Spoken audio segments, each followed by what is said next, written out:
Good morning. Morning. Today is June 1st, 2024, and we are here in the Hughes house, part of a duplex that was first owned by a man by the name of Thomas Hughes. Thomas Hughes was a gunsmith and also a member of Brooklyn City Council. He was a veteran of the War of 1812, and he was on the board of the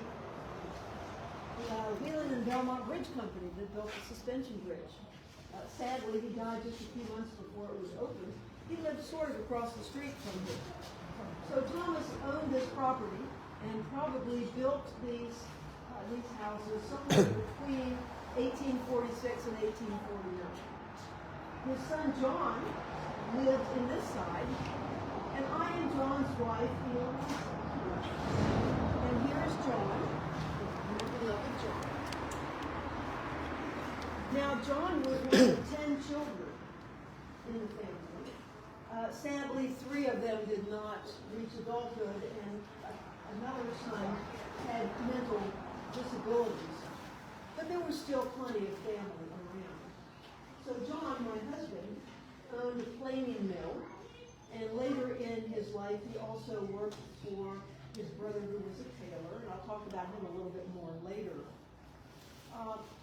John and I lived here with our 5 children, 5 girls,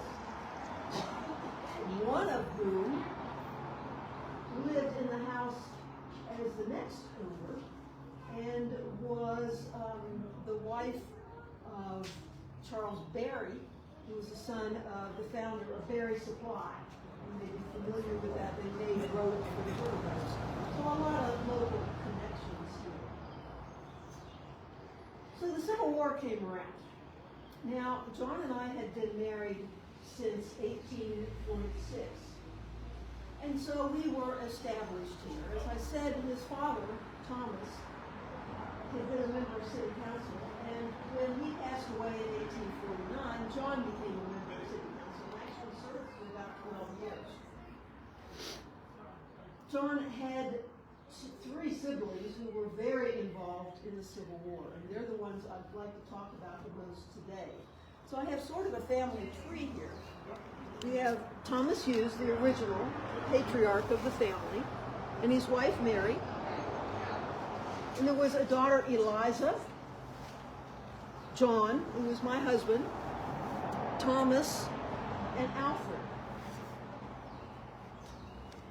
Now, at the beginning of the Civil War, there was a vote to decide whether Virginia should secede from the Union, the vote for secession. Votes at the time were, of course, only men, but they were not secret ballots, so everyone knew who voted which way. And those who voted for Virginia to secede from the Union and join the South were considered traitors. And 2 of my brothers-in-law, Thomas and Alfred, did sign the Ordinance of Secession and were considered traitors. Now, my brother-in-law Thomas was a tailor, a very prominent tailor in town. And he eventually signed the oath of allegiance to the Union, so he was off the hook. But my brother-in-law Alfred, who was a doctor, refused to sign the oath of allegiance and was arrested and sent to Camp Chase, which was a Union prison camp in Columbus, Ohio.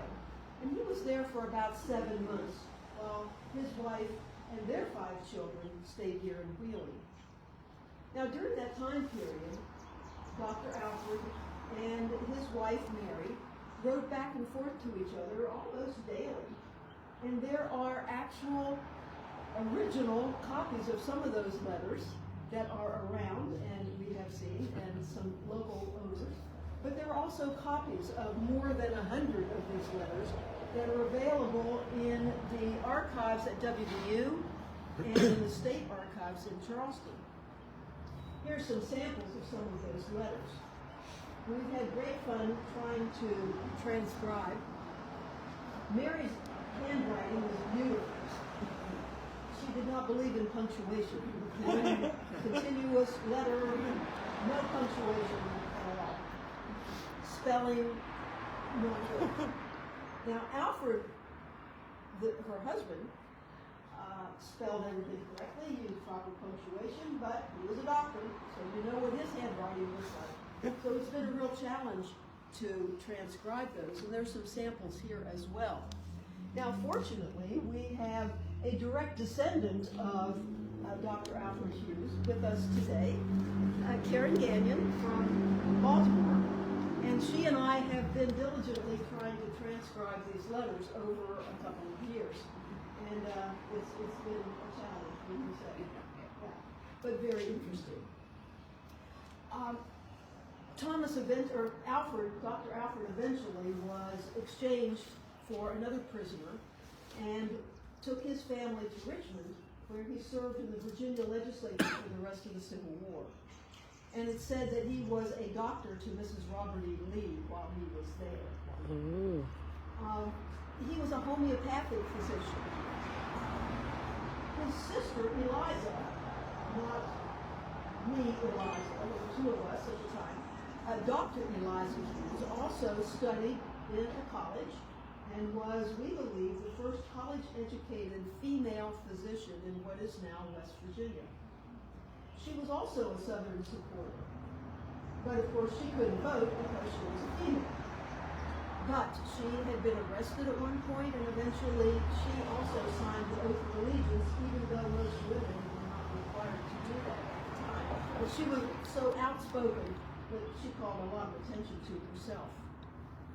Now, one of the local ladies in the neighborhood has created specialty teas in memory or in honor of the family members. So we have Thomas Hughes Senior tea. It's called a gunpowder green tea. Very tasty, has a kind of a smoky flavor. John Hughes, my husband. This is a breakfast blend. It's kind of in honor of their roots, their Irish and English roots. And then Dr. Eliza Hughes, a lemon ginger tisane, which was more of a a homeopathic kind of a green tea. That's my favorite, actually. So these tins were made especially for us. There's loose tea in here, and these are for sale for $6 a tin, and you can sample them as we continue. We also have a display here of what's happening with this property. Now, long after John and I were gone, this house was purchased by someone else after our daughter lived here for a while. And both halves, over the years, sadly, were not taken care of, not maintained, and were in terrible condition. In the early 2020s, someone bought this house. Actually, a little bit before that, there was a major problem on the front. The front had a false front attached to it, and the downspout was not connected properly, and water got behind the false front, and part of the front of the house actually collapsed. So, at that point, Wheeling Heritage purchased the property and repaired that front part, had some other repairs done here and there, and then sold the property to a developer. The developer decided he wanted an open concept, and the entire inside was gutted, sadly. There's nothing left here on this side. On the other side are the remnants of some fireplaces, but on this side they even removed the chimney stack. At that time, there had to be external diagonal braces holding the property up, or it would have collapsed. Then that developer gave up and donated the property to Friends of Wheeling.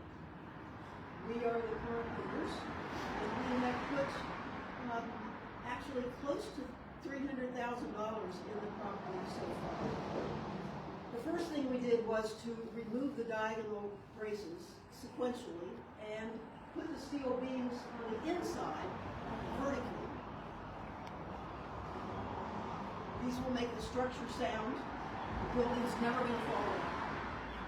We also have had to tear out the floor, which was probably original, was sitting on dirt, and the beams that were holding up the wooden floor had begun to rot over time.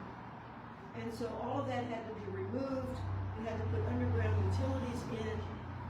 That meant that the front sidewalk had to be redone. So a lot of those things that don't really show as progress, but were necessary. You'll notice on the other side of the building that the windows on the front have been replaced, been rebuilt.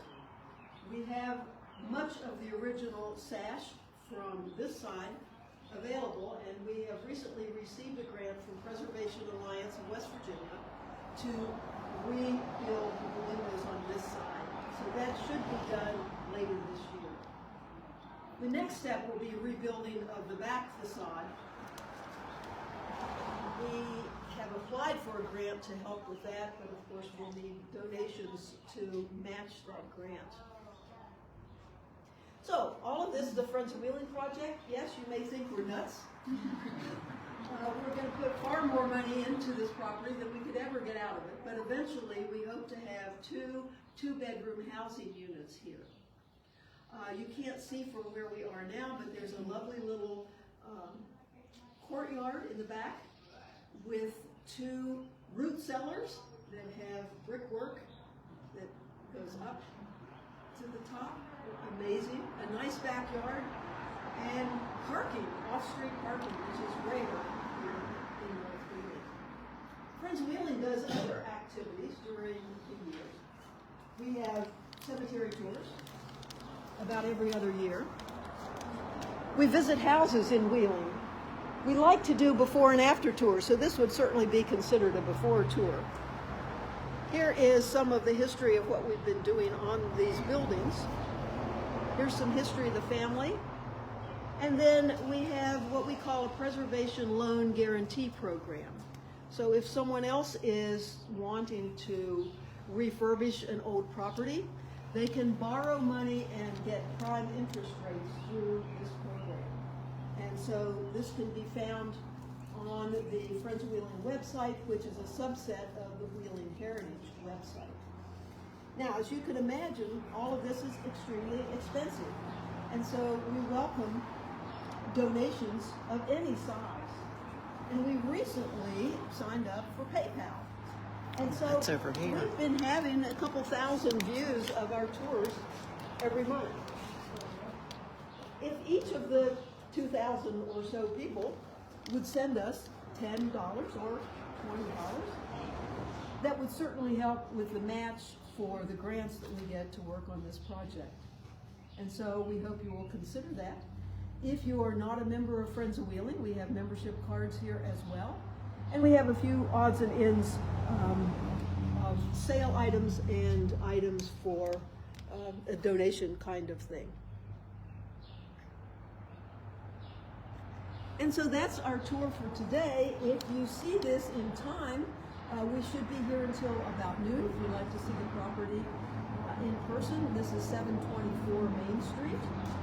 We also have some costume items if you'd like to come and take a selfie with a costume from Stages. So we thank Gail for the lovely items that she has brought today.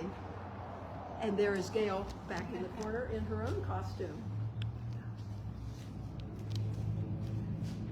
So thank you for joining us today. Again, this is Friends of Wheeling, and the date is June 1st, 2024. We also, I don't want to forget to mention, we have a signboard here. This is a piece of insulation that will be sealed inside the building when the building is more complete.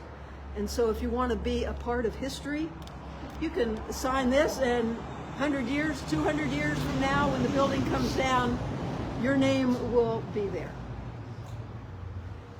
So, thank you for joining us today.